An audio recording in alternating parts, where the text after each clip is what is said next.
Hello,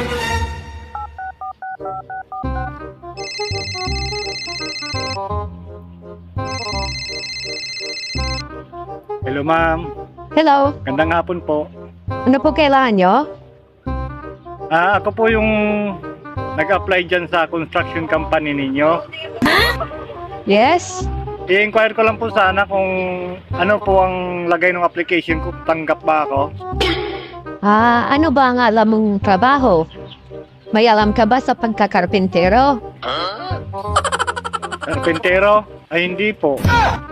Magmason, alam mo? Ay, hindi ko rin po alam magmason. Mag-electrician. Hindi rin po. Magtubero. Hindi rin po. Aba, mag-apply ka tapos wala kang alam, mag-libor ka na lang.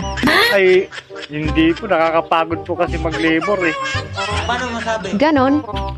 Wala ka palang alam eh. Wala kang kalam-alam ng kahit na ano. So, paano kita tatanggapin? Eh, ma'am, ang iba ko pong alam, ma'am, alam ko po kung saan nakatira yung kabit nyo po. Ano? May alam ka? Opo, alam ko po yung address. Saka may picture pa nga po ako nung papasok po kayo sa motel ng kabit mo. Ganon ba? O sige, tanggap ka na. Umpisa ka na bukas. Ay, sige po. Thank you po. Papasok na po ako bukas.